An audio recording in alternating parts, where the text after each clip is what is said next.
Howdy. Good afternoon. Joshua Young's the Medicare Machine coming at you this afternoon with one of my favorite people in the industry, Mr. TRACY Allen Lounsberry the third. He is second. You have the third coming someday, maybe. I got that wrong, right?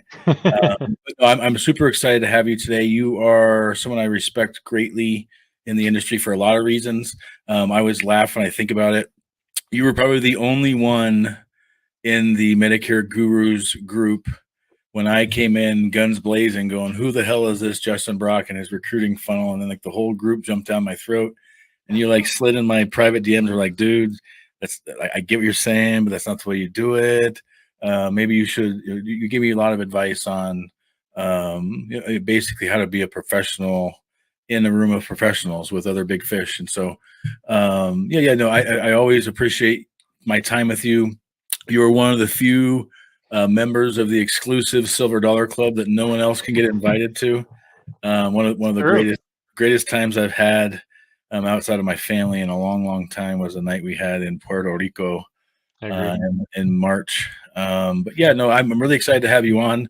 You bring a unique perspective as someone who was a Medicare machine, who has, in essence, uploaded a new software, a new hardware, and maybe even some firmware, and kind of adjusted your machine to point towards annuities as the focus, with still doing Medicare, but it's really more of the caboose of the train now rather than the engine driving the train. Or maybe it's both. I'm not sure. And that's kind of part of what I wanted to chat with you about today is, tell me a little bit about that experience. You are 3 days away from AEP, and my guess is you're not nearly as stressed out as I am, but yeah, tell me about that process. Sure. Yeah.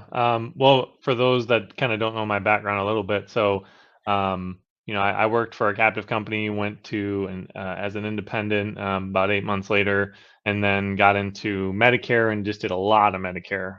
Not as much as you, but still a lot for any agent. There's levels to this, right? So, we did quite a bit. I built up about 1,000 book of business in about 2 or 3 years, and then transitioned over to annuities because I was fortunate enough to have some people around me that taught me quite a bit about them. I originally hated it, didn't want to do it, referred it out, and then had a bad breakup with one of my partners. And it was almost like in spite. I wanted to get good at annuities. And so I just started just getting obsessed about it. Not the spiteful part, but obsessed about annuities in general, because I wanted a niche in our industry and I wanted to be able to go at something a million miles an hour and do it properly. And I was kind of getting burned out on the Medicare side. So I started the annuity stuff a couple years ago, and let's just say I am obsessed with it. Just learning and growing and teaching others how to grow. It was an interesting transition, which I'm sure we'll talk about here soon.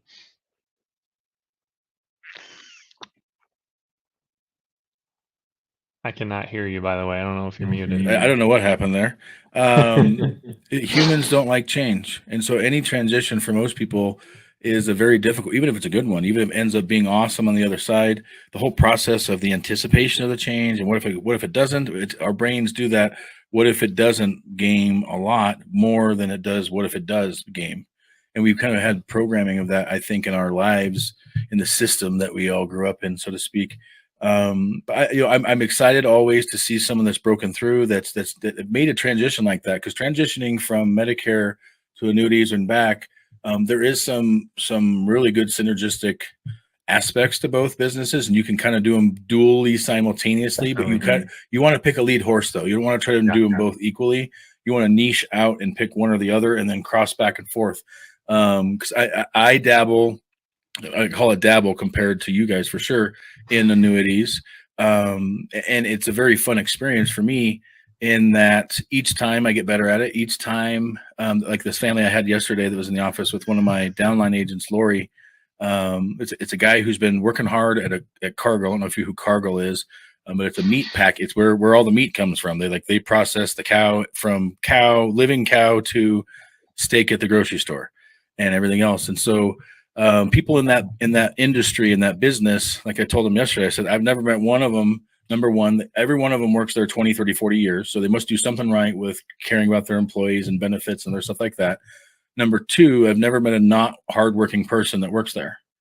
And so he's been working class, blue collar person, and he's worked his way up to where he has over $1 million in assets now in his 401k. And he's excited, he's scared. He just retired on my birthday on September 1st, and so I gave him a high five. And seeing the people light up when you're able to help them transition, and they've never had someone sit them down and say, "Did you know there's two phases? There's the accumulation phase and the preservation stage." And then they go, "What?" And I go, "No one's talked to you about that yet?" I go, "Imagine that." And then to see the light bulbs go off and off and off, and the better you get at it, both with Medicare and annuities, with fixed indexed annuities or whatever else you're doing, any kind of insurance product that we do, if you really start to understand that it's not a sale, it's not a transaction, you're actually protecting a family, you're actually changing lives. And the meeting we had yesterday was him, his wife, his daughter were all there. And to see each of them look at each other here and there when they heard certain things and sort of like it's, to me, it's just a wonderful experience for what we get to do. I sometimes wake up and go, what cheat code did I figure out here to have such an amazing life in insurance? But Tracy, for you, one of the things I really admire about you most is your commitment and your dedication and your vigor towards being a family man and having that be first or maybe second to God in your life. But it's higher a priority to you than work, which I've struggled with personally a lot because I'm so maniacally, fanatically, almost obsessed with the mission that I like literally anything until I have certain moments that make me melt. But give me a little bit of your perspective on where that comes from and any advice you have out there to crazy people like me that just want to work 24 hours a day.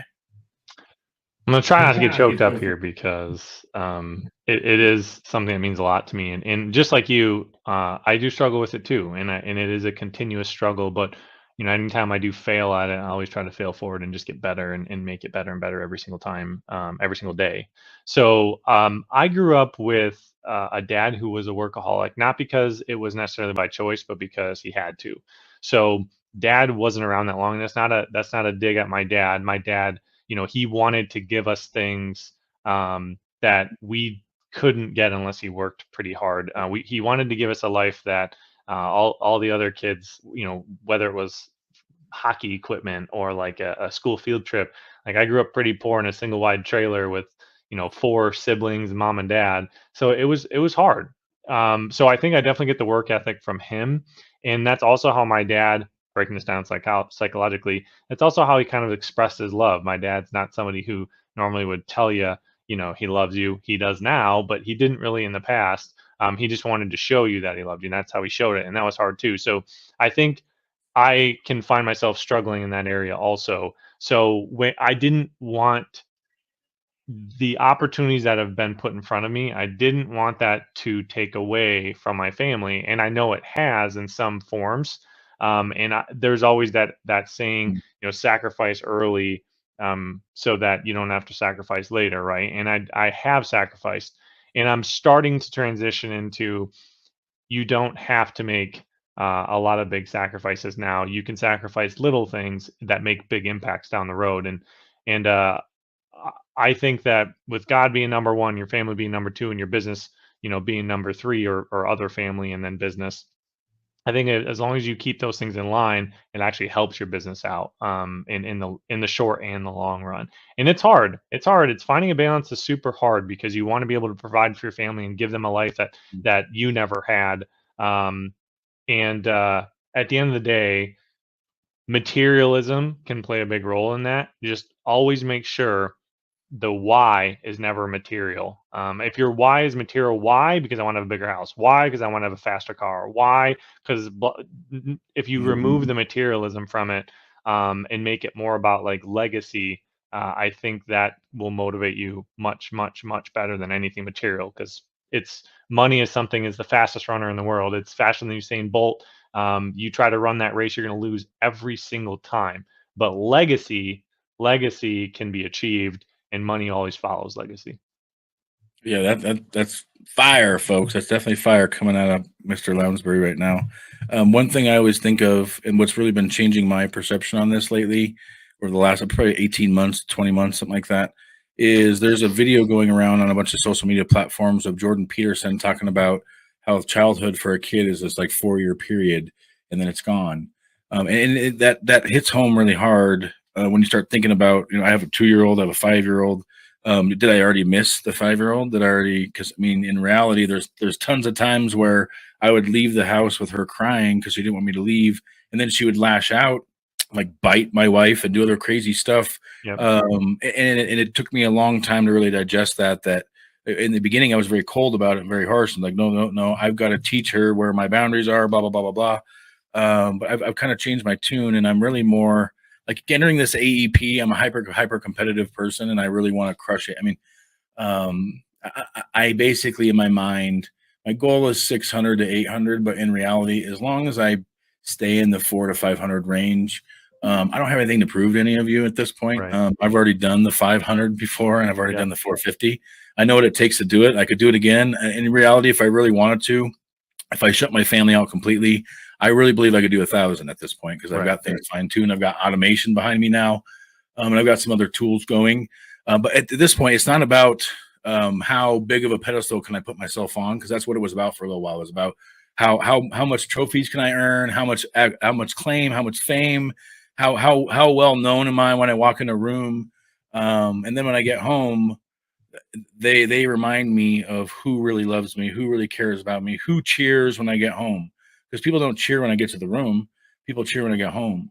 Yep. And I get, and saying all that, I'm probably one of the few people in the country that does T65 seminars, educational seminars, and gets standing ovations at the end of the damn things. Wow.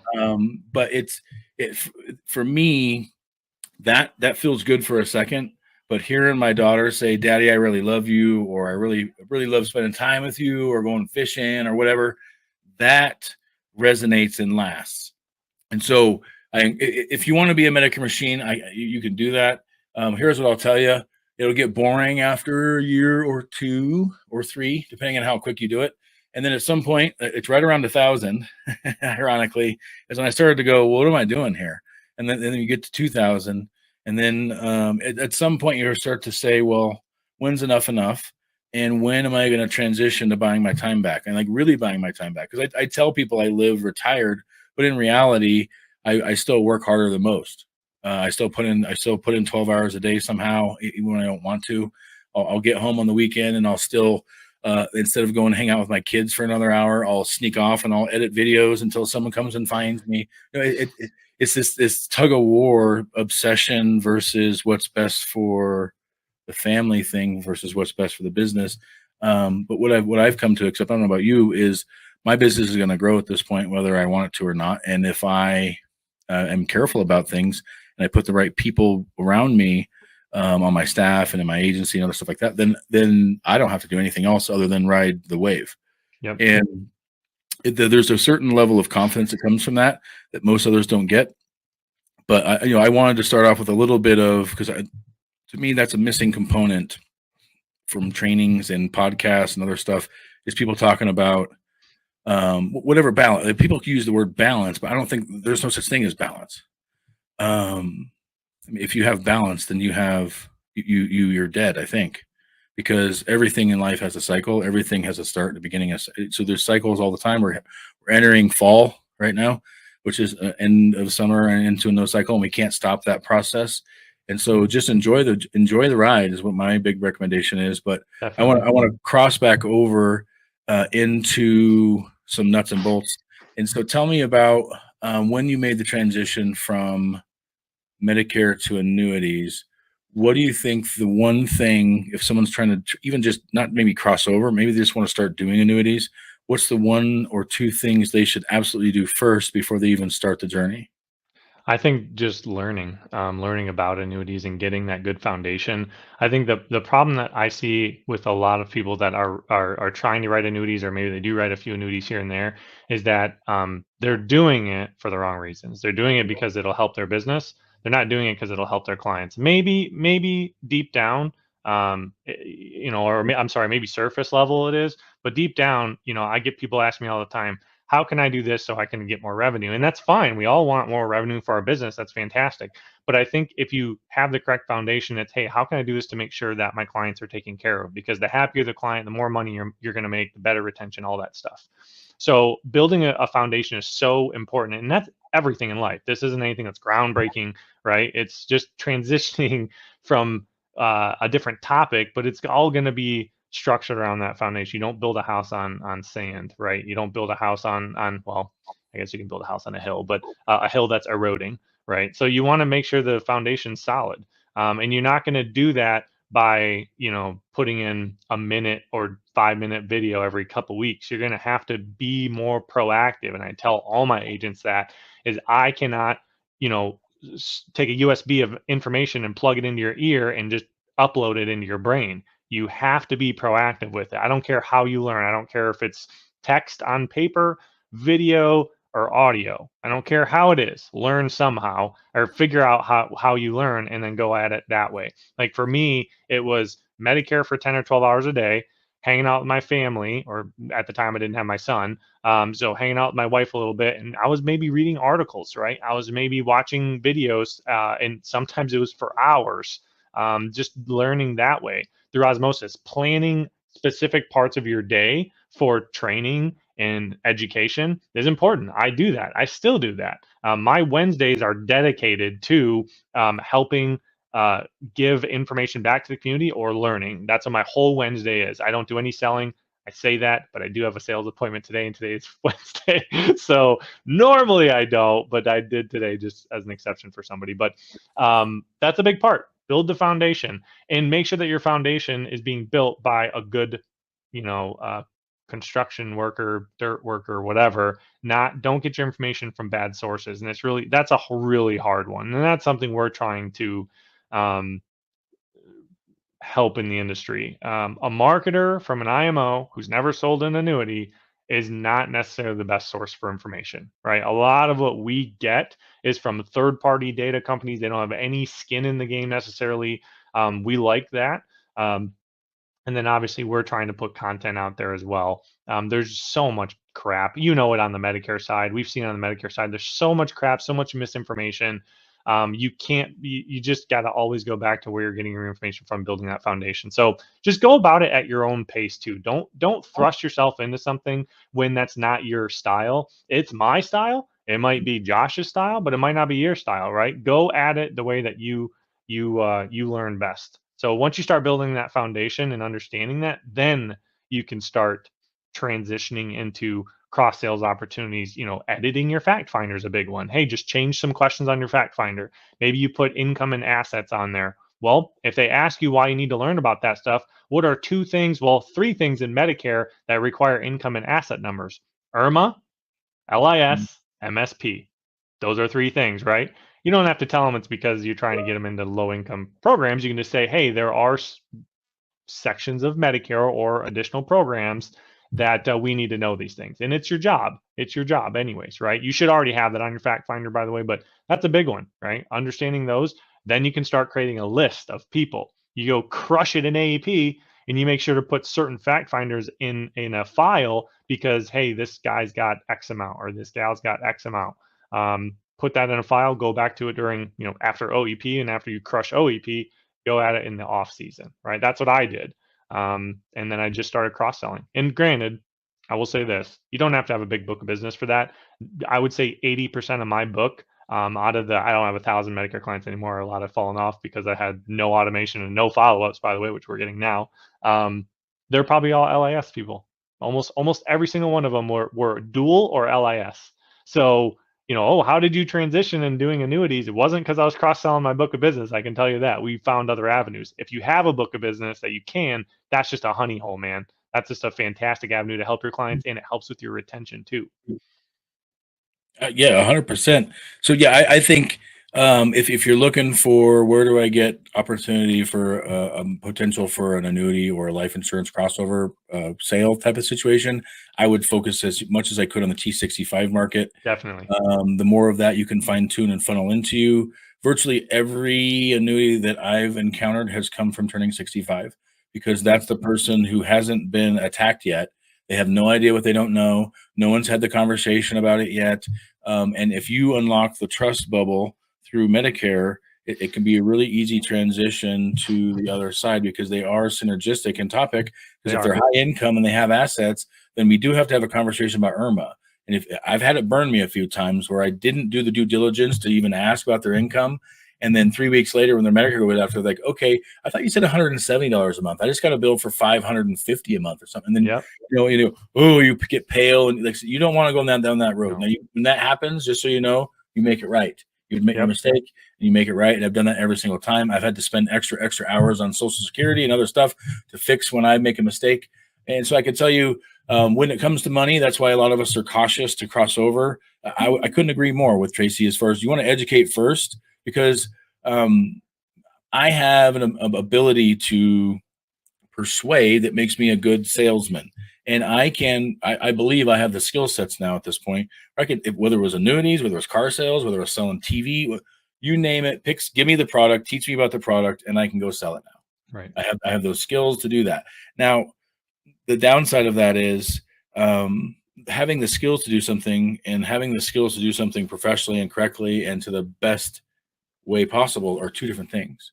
And if you're going to self-teach your way, which is a way that I intuitively try to do everything, like I would rather go buy the Chilton manual and teach myself how to fix my car than have someone else teach me how to fix my car by watching them or whatever. I'd rather intuitively shortcut, because what I hate when people waste my time and they're going over stuff that doesn't matter to me. So, but you have to know how you learn, number one. Number two, what I really want to encourage all of you to do, whether it's if you're transitioning in annuities, if you're coming into Medicare, whatever space you're trying to enter, find a professional who's doing it well, who does it in a way that you want to do it.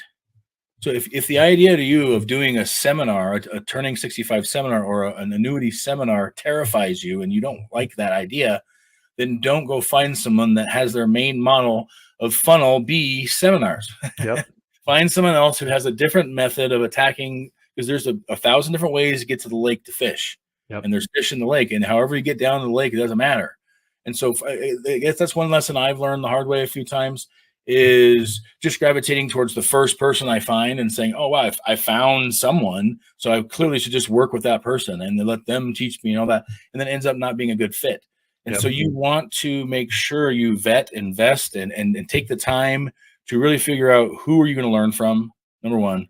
Number two, if you're learning from somebody, do they have a system that you can follow? And if they have a system you can follow, is it something that you're willing to follow?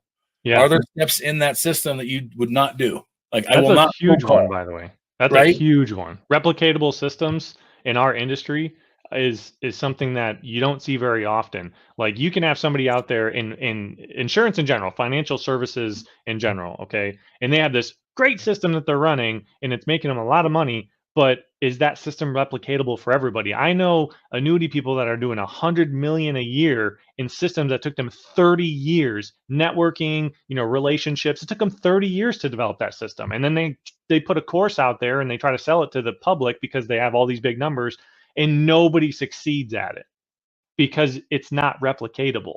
Well, a replicatable plug and play, right? Right. Yeah, it takes too long. I mean, look at day and age right now. Right? What's everyone's attention span, right? We have TikToks and YouTube shorts. Everybody's attention span is doing this right now, right? People don't want the long haul. They want the short haul. And that's perfectly fine. That's perfectly okay. So find something where you can plug and play and learn it quickly, because that's what's going to, A, provide for your family financially first, and B, it's going to get you up and running, right? Once you are up and running, you can fund other parts. Like for me, I'm still in the short term. I've only been doing this for a couple of years. Am I successful? Yeah, absolutely. But I'm still in the short term. I'm now funding, using my short term to fund my long term, like local advertising, billboards, networking. We're working with exclusive, lead companies, building out CRMs, building out training platforms. Those are all long term, very, very long term, right? But you're using your short term to fund your long term. The problem that people, I think, have is as well, is they find success in the short term and then they change their lifestyle too quickly, right? Hey, I just found success. I'm going to go buy that nice house. I'm going to go buy that nice car. I'm going to do all these other things. that money could have went towards the long term. Don't make that mistake. I made that mistake too. I could have been even further along than I am now if I wouldn't have bought a stupid house, a bigger Well, house. yeah, But that was my wife too. well, and it's okay to, I mean, if you do that, it's okay. Right. Because you can recover from it and it's okay. But most of us, when we do that, we look back, if we could do it again. But it's easier to look back and say, if I could do it again, I would do it differently than when you're in the moment. You're like, damn, I'm doing this because I can. Right. It's okay if that happens to you. Just understand, and I think it's important to reward yourself along the way, or other people that are involved. Because for me, it was really important to reward my wife, because for a long time she stuck it out when I told her, okay, your allowance is $100 a month. Yeah. Right? And there was a time where we were doing that. And now, if you get to a certain point, now you can create a situation where it doesn't matter anymore. Yeah. But it takes time to get there. And speaking of platforms and systems to plug into, I think I heard a rumor that you may have recently put together such kind of a system that someone could plug into. Tell me a little bit about that, because honestly, I didn't have time to attend your Facebook meeting about it, and so honestly, sure. I'm kind of clueless. Okay. So yes, we did. So I want to preface this because there are a lot of training platforms out there, right? There's a lot of people pushing courses and all this stuff, and that's great if it helps. We spent a ton of time, and when I say time for me, that's a lot of money too. A lot, to make sure that this was affordable. Number one, you can have the greatest system in the world, but if you're going to charge somebody 20 grand, how many people are actually going to buy that? People just don't have that up front, especially if it's a new agent. So we made it affordable, and we made sure that everything was building in a foundation first, just like I talked about, all the way up to a plug and play system. And then reoccurring training is built into the platform as well. So it's called Annuity Giants Agents Academy. You can find it at theannuitygiants.com. That's because some jerk stole annuitygiants.com, and I think I know who it was. Competitors, whatever. So theannuitygiants.com. And basically, there's 3 levels to it. So there's the Pro Plus, and the Marketing Elite. The Pro is a $47 version. If you pay upfront for the year, you get 2 months off, so it's even cheaper. And it's literally my selling system, and then my partner's selling system. His name's Chad. Okay. Between Chad and I, we're over 300 million in annuities sold, which is way above the 1% of the top 1% of the top 1%. Majority of that's Chad. He's been doing this way longer than me. So I'm not going to act like that's all, a big chunk of that's me. That chunk of it's me. But what's nice is Chad's old school and does things old school. For me, I do things more new school. So I've done virtual sales, I've done seminars, I've pretty much done it all. And so what's nice is they just complement each other. So you got his sales system, my sales system. You follow it to a T. Okay, $47 a month. The next step up is 198, and this is where you get all the extras. I have pre-recorded videos with clients. I have all my webinar recordings. I've had seminar recordings. I have documents, leave behind sales documents. I have point of sale documents, fact finders. We have spreadsheets on formulas on there for sequence of returns, which gets off into the weeds a little bit, but you name it, we got it on there. So we have all of that, as well as we have a Q&A webinar series that we do every single week that you can be a part of, and that's our reoccurring training model. That's 198. Pay up front for the year. It's 2 months off. And then we have our Marketing Elite. And the only difference between that and the Marketing Elite, that's going to be more for people that already have established book of businesses or lists of people, and it's an email campaign. So we show you how to run an email marketing drip campaign on those people to do lead generation. There's a lot of work that goes into that. That's why that one goes up to almost $600 a month for that one. But we've seen some crazy success in there. I don't use it because I don't have to use it because that's not my model. But I know there are agents out there that have huge books of businesses, and they just need to learn how to drip on those. And that's just a phenomenal program for those people. So if you don't have that, don't do it. So this is me talking you out of purchasing that package. We want to make sure that it's affordable. Do not go out there and spend a bunch of money on something that you're not going to use. Okay. And then we have what's called an elite mentorship program. And that is by application only. That is where you get mentored by me one-on-one. We're going to go through your situation. We're going to create a customized plan for you. And then you get access to all the previous packages as well with that. There's no price on it. It's different per how much time of mine that you need. Okay, so if you want to set up a schedule call with me, you can. We're only taking 10 people, and right now we have 3 or 4, I think. How does someone get a hold of TRACY? So you can go on there and you can schedule a call. There's a button to schedule a call with either myself for the elite, or if you want to schedule what's called a free 30-minute business coach call, you will schedule it with Caleb North. Caleb is kind of like our front line, so to speak, because I'm a producer, right? So as a producer, to stay ahead of the curve, if I just did marketing and sold a course, I'd fall to the wayside, right? So I have to produce to stay on top of things. So to get access to me, you either have to be a downline or you have to be in the elite mentorship program. I do offer, like I said, a 15-minute consultation with me if you want to schedule it on there. You can always feel free to reach out to me on Facebook. You can join Annuity Giants, which is on Facebook, which is our group. Join on there. You can reach out to me. That's just going to be more of a when I get to it time, which I'm kind of obsessed with getting to people in a short time period. So reach out to me if you have any questions. Feel free. I know when somebody abuses my time. As long as you don't abuse my time, I'll give it to you. I would agree. Yeah, you give freely, time, money, energy, effort, love. You are a very, very openly giving person in every way, shape, and form. So I appreciate that. And sure. I want to talk about that real quick. Yeah, Here's the reason why I do. I buy time. I buy time. Okay. So I work my butt off so that I can buy time so that I don't have to sacrifice something down the road. I'm okay with taking time to talk with somebody who wants or who just needs help because I'm in an industry where you can make a lot of money and I make a very good living. And instead of just trying to get to that 9-figure level or 10-figure level, I'm okay with being at the 7-figure level or whatever it is. Right. yeah. I'm okay with that. That's a damn good living. So I'm not worried about that 8-figure side yet or the 9-figure side. I'd rather just take the time and be able to give it back. As I get older, that might change. My youth has a lot to do with it, but we'll see. So that's where I'm I at. agree. I think that's a great. And I don't know if you've ever heard of Chuck McDowell before. He is the guy that basically has the biggest timeshare elimination business in the country. He used to be a really top timeshare salesman. I met him at Coach Bert's Monster Nation conference a couple of Okay. weeks ago. Yeah. I didn't really meet him. I just got to see him on stage because I was front row and he was right in front of me. But he comes out and he shoots, I don't know how many thousands of dollars out of this t-shirt cannon into the crowd. Number one. And he did it twice. He did it at the beginning before his speech. He did it again afterwards.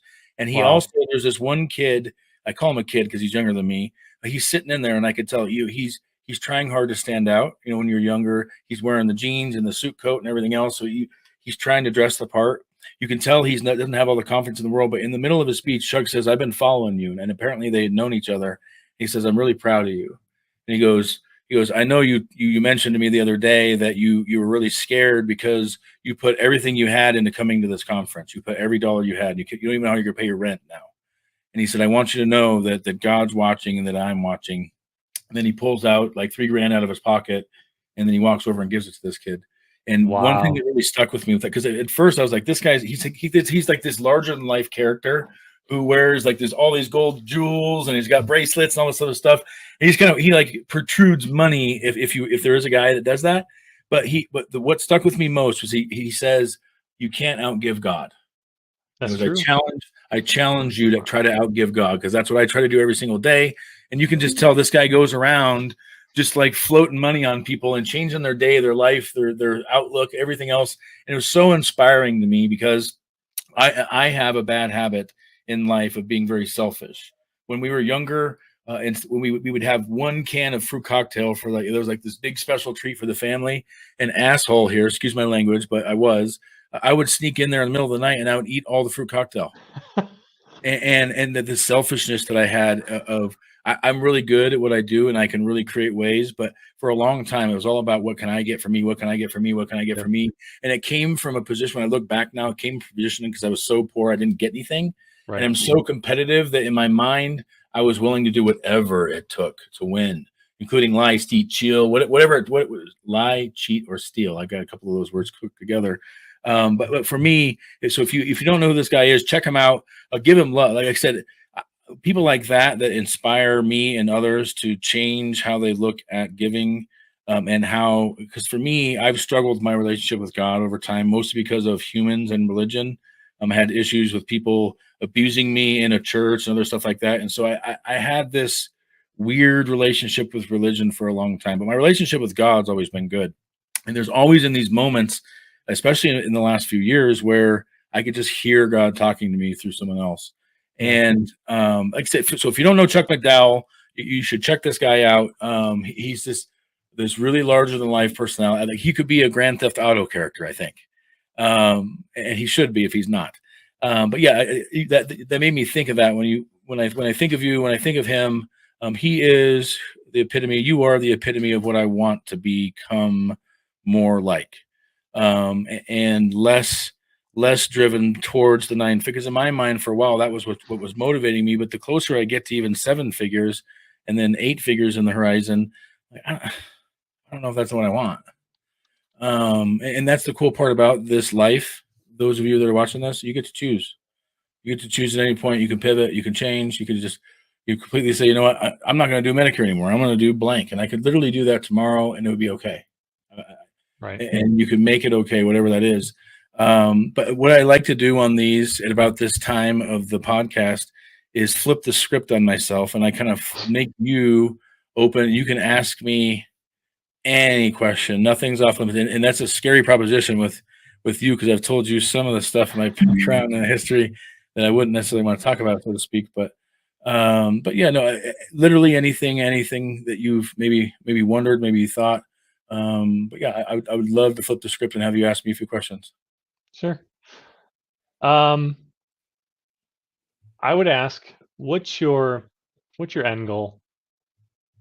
It's changed a few times. At this point, my end goal is to help as many people achieve what I've achieved as possible, impact as many lives as I can as possible. So there's two kind of folds to that. There's my client's goal. I want to help as many people in the industry, the people that need Medicare, that need health insurance, that need life insurance, that need insurance. But really more, I'm trying to find people like me that maybe have a ton of talent, ton of potential. Maybe they screwed up in life. Maybe they've gone down the wrong path. Maybe they just need a little bit of polishing. They're a little bit dirty, whatever it is. My real goal now is to help other people achieve what I've achieved, which is against all odds. Even if you're like a self-sabotager like I am, finding a way to live the life that they told you wasn't possible. Because where I come from, and generations after generation of not poverty, but hardworking people, but no one ever gave them the password to cut through everything. No one ever gave them the hack.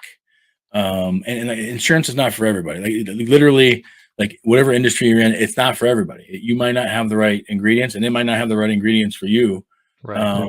But the cool part about it is when you find what you want, and you find a vehicle that opens those doors, it would be a selfish act, which I'm trying to get away from selfish and move towards selfless.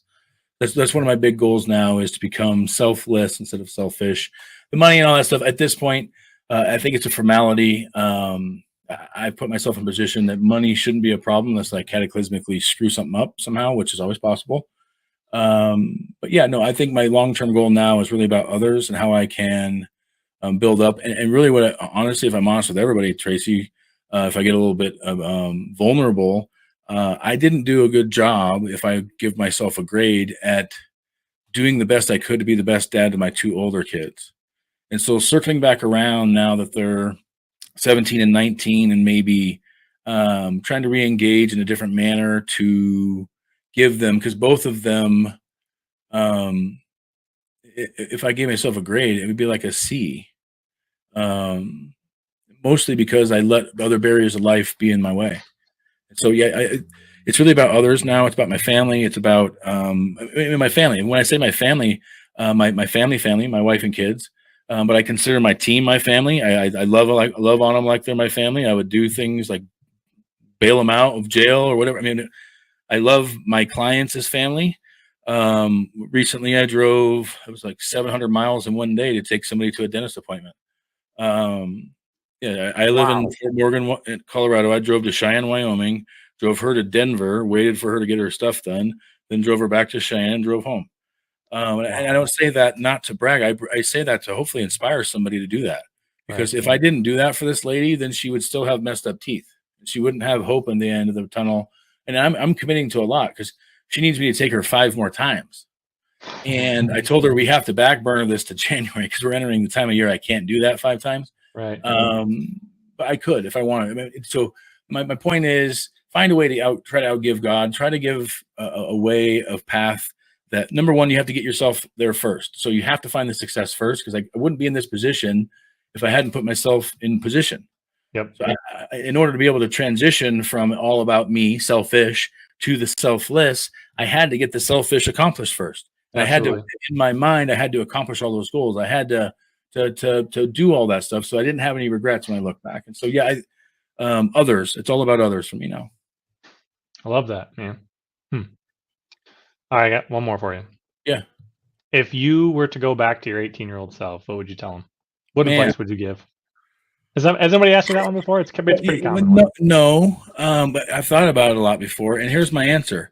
I wouldn't say anything, because my 18-year-old self was too stupid and too naive and too arrogant to fucking listen. And so no matter what I would have said, the 18-year-old self would have ruined any opportunity that he had to learn anything from me. It's even if I had proof that I was you 20 years from now and you need listen to me, I guarantee you. And here's why. When I was like 15 or 16, there was this news story about some crazy guy in my neighborhood going around taking pictures of houses and then attacking people later that night. And he was attacking people with guns. Okay. And so my parents said, be cautious. And my arrogant, dumbass self said, just, oh, well, run him or whatever. So I like the question. I like the thought of it, but I wouldn't tell myself anything. Number one, I wouldn't listen. Number two, if I did listen, it would change the trajectory of who I became. Yep. And I'm really proud of who I am now. And I wouldn't want to do anything to affect that. Maybe I wouldn't have my sons. I wouldn't have my wife. So I take God's journey as the way he made it. It's really sucked at sometimes. I'm not proud of who I was at certain stages, but I am proud of who I am now. Right. And everything you did up to this point led you where you are today. 100%. So yeah, I honestly would look at myself, because it's a different perspective, but I would hide, and I never would engage. I wouldn't talk to myself, because I just know I wouldn't listen. It's good. Those are the only two I got for you. Okay. Well, I'm going to flip it around. What about you? As in the last question? Yeah. Well, you stole. Did I steal all your thunder? You kind of stole it, because I was asked that question, and the only thing I said was enjoy the moment, and enjoy the little things in life. I think that I was always a rusher. I always wanted to get through things, right? If I had something in front of me, I wanted to get past that as fast as possible on to the next thing, and I didn't enjoy it. So, as a younger person, I don't think that would have necessarily changed my trajectory, but that's about it. Because if I were to give myself any other advice, I probably wouldn't have made the mistakes, and mistakes are who we are. They make us who we are, right? I find that there are a lot of people that are later in their life that aren't where they should be because they didn't make enough mistakes, right? They didn't fail fast and they didn't fail often. And man, I failed fast and I failed often, and I continue to fail being somebody who's only 30. And I enjoy failure, because the failure just makes me who I am in the future. So if I don't fail, I'm probably gonna not be where I want to be quickly. Time goes slow forward, but really fast backwards. That's for sure. Yeah, it really does. So yeah, I mean, I don't have a whole lot else. I almost feel like I've been moved so much that I need time to digest our conversation now. This has been awesome. Yeah, but yeah, I if you don't know who Tracy is, you should find him. He's at events, he's other places. Shake his hand. I promise. Unlike me, he is very approachable, and he does not have resting bee face. I promise that. And you be careful if you go out to dinner or lunch or breakfast with him, you're going to fight him to pay for the bill. So I'll just warn you that in advance. But yeah, no, I really my mom would say that too. Yeah. I'm the same way too. And that's the beauty of, again, positioning yourself to be in that position. Because there was a time in my life I would pray to God that no one asked me to help pay the bill because I didn't have any money. Right. Yep. Me too. And so now I'm absolutely the first one to say, I'll take care of it, just in case there's someone in the room that feels like I felt. Exactly. It's not a bragging thing at all. It's not at all a bragging thing. You just don't know where everyone else is at. Everyone else at that table could pay for that bill, but that one person, there could be one. And like I said, it's not arrogance. It's actually grace. Yep. Exactly. But it can be arrogant. So don't get me wrong. There are people that do it for that reason. Yep. There are people that only donate when you're watching. There are only people that'll help you when you're watching. 100%. But yeah. So avoid that. Yep. But yeah, again, try to do your best. That's our challenge today. I'll try to outgive God. Chuck Liddell, I'm gonna give you all the credit in the world. I know you're probably not watching this because you're on your way back from Bora Bora. But yeah, no, I admire people that do things the right way, that have a way to motivate others to do the same. So yeah, thank you for your time today, man. I really appreciate it. I know it's valuable.